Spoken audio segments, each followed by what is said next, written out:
업그레이드 your life, 여러분들의 일상을 업그레이드하는 곳, 코칭 스테이 클래스 코칭, 저는 코치 서진입니다. 여러분들 혹시 주변에요, 너 참 잘한다, 잘했다, 대단해 라고 이렇게 칭찬을 해주면 보통 고맙습니다, 감사합니다, 다 덕분입니다, 혹은 다 도와주셔서죠, 아니에요, 이 정도로 이제 얘기를 할 텐데, 운이 좋았어요 라는 말을 너무나 겸손하다 못해 지나치게 겸손한 느낌이 들어서 칭찬해주고도 무안해진 느낌 들으실 때 있었을 거예요. 네, 이 사람들은 정말 겸손해서 운이 좋았다 라고 얘기를 하는 걸까요? 아닙니다. 사실 이렇게 운이 좋았어요 라고 하는 표현을 자주 자신의 성과에 대해서 즐기지 못하고 말을 할 때는 가면증후군, 사기꾼 증후군을 겪고 있을 확률이 매우 높습니다. 들어오셨나요? 가면증후군, 사기꾼 증후군. 네. 이전에 제가 영상에서 가면 우울증에 대해서 한번 설명을 해드렸었잖아요. 그 우울증, 나는 막 속으로는 우울하고 침울한데 겉으로는 웃고 있는 거예요. 그래서 마스크를 쓰듯이 이제 감추고 있다라는 거죠. 이 가면 증후군, 사기꾼 증후군은요, 스스로 내가 다른 사람들한테 내 진짜 모습을 보여주지 못하고 사기를 치고 있다. 그래서 언젠가 내 본 모습이 들키게 되고 그 모습을 보고 주변 사람들이 나한테 엄청 실망하고 또 나를 욕하게 될까봐 늘 전전긍긍하는 사람들입니다. 네.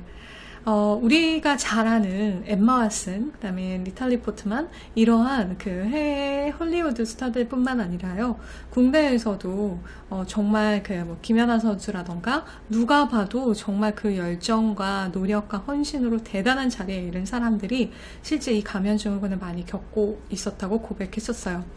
예를 들어서 니탈리 포트만 같은 경우는 4개 국어를 하고요, 하버드대 심리학과에 입학할 만큼 수재였는데 본인이 졸업 축하 연설에서 이런 말을 합니다.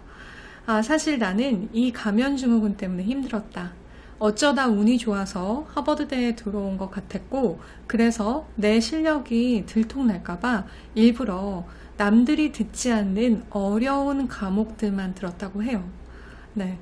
그래서 자꾸 그 기준을 맞춰가려고 노력하고, 혹시나도 내가 실수하고 실패하면 내 진짜 모습을 보고 사람들이 실망하고 떠나갈까봐 늘 전전긍긍하고 불안했었다라고요. 네. 여러분들도 이러한 경우들 이제 주변에서 어떻게 쉽게 볼 수 있냐면, 일은 참 너무 잘하고 좀 때로 쉬어도 되고, 그 다음에 휴식하면서 그 다음 일을 준비해도 되는데, 항상 본인이 일을 한 거에 되게 겸손하게 운이 좋아서 그래요, 어쩌다가 잘 됐어요, 이런 식으로 말하고, 남들보다 일찍 출근하고 남들보다 늦게 퇴근하는 사람들 있잖아요. 그런 사람들은 물론 워커홀릭 가능성일 수도 있지만 이런 가면증후군의 압박감이 매우 심할 수 있어요. 네. 그리고 이러한 사람들의 특징은 다른 사람들이 뭔가 칭찬을 하고 인정을 하는 것이 뭔가 시한폭탄 같아서 정말 반갑지 않습니다. 그래서 늘 초조하고 불안하고 긴장되고요. 그 다음에 그 말을 들으면 들을수록 자신에게 무기력해져요. 왜? 내가 그 사람의 또 기대를 충족시켜줘야 되고 그거를 완벽하게 속여야 된다는 그 압박감이 매우 큰 거죠. 네. 그래서 여러분들 이 가면증후군, 마스크 증후군 또는 사기꾼 증후군이라고 하는 이거는 정말 왜 생기는 걸까요? 첫 번째는 낮은 자존감에서 기인하는 경우가 많습니다. 내가 내 스스로를 있는 그대로, 못하면 못하는 대로, 잘하면 잘하는 대로 이렇게 좀 인정할 수 있어야 되는데, 스스로를 계속 못마땅하게 생각하니까 내가 이룬 성과도 내 것이라고 생각하지 않는 거죠.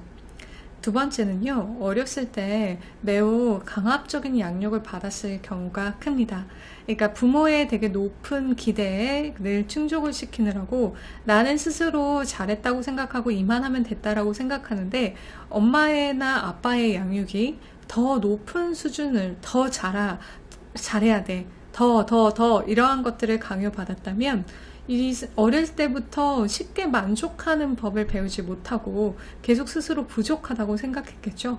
그래서 이러한 두 가지 이유가 매우 클 수 있어요. 그리고 세 번째는 자신의 어떤 성과에 대해서 충분히 돌아볼 수 있는 시간을 갖지 못하기 때문입니다. 그러니까 너무 조급한 나머지 내가 뭔가 잘하면 뭔가 이루었을 땐 내 스스로한테 어떤 보상을 줄 수 있잖아요. 근데 이러한 보상이나 축하하는 방법을 스스로 모르는 거죠. 그래서 내가 이걸 잘하는 건지 아니면 이게 나한테 어떤 의미가 있는 건지 알지 못할 때 가면증후군, 사기꾼 증후군이 심해질 가능성이 매우 높습니다. 자, 그러면 어떻게 이겨내야 될까요? 뭔가 이러한 여러분들이 혹시라도 내가 누구한테 사기치는 것 같아, 내가 어쩌다 잘한 건데 이거 들키면 어떡하지? 불안해, 이러한 마음이 많이 크다고 하면요, 주변에 그 마음을 털어놓으셔야 돼요. 그래서 내가 느끼는 그 불안감, 내가 느끼는 답답함을 좀 이야기를 해서 이게 다른 사람의 생각이 아니라 나의 생각이라는 걸 확인하셔야 됩니다. 자, 그렇게 되기 위해서는 지금 여러분들이 가시는 길에 그 비슷한 선배, 직장 내, 그 다음에 뭐 학교, 그리고 주변에 그 동료들에서 멘토를 한 분 정하는 게 좋아요. 그래서 그 멘토에게 내가 어떤 것들이 정말 잘하고 있고 또 어떤 것들이 좀 부족한지를 계속해서 좀 이야기 나누고 조언을 받는 것도 도움이 되겠죠. 그리고 세 번째는요, 아까 이들은 자기에 대한 보상을 잘 못한다고 했잖아요. 내가 그동안 잘한 거, 잘해온 거를 한번 그 성취 일기처럼 한번 적어보는 겁니다. 그러면 사실 꽤 많은 것들이 적어져 있을 거예요. 그리고 그거를 나한테 축하해주는 연습을 하는 거예요. 와, 이거는 객관적으로 봐도 진짜 잘했다, 이런 식으로 한번 적고, 그 다음에 나한테 진짜 잘했어, 이건 최고였네, 진짜 이때 어떻게 했지? 이런 식으로 내 성공 경험을 돌이켜보면서 그때 얼마나 열심히 애썼는지, 그리고 내가 어떠한 보상을 받아도 충분할지에 대해서 스스로 점검해 보는 게 중요하겠습니다. 네. 오늘 코칭룸 에스테 클래스 코칭에서는요, 사기꾼 증후군, 가면 증후군에 대해서 살펴봤어요. 여러분들이 겪는 어떤 심리적인 불편함들 있으시면 댓글과 제 이메일로 남겨주시길 바라고요. 코칭룸 좋아요와 구독으로 함께 해주시기 바랍니다. 저는 지금까지 코치 서진이었습니다.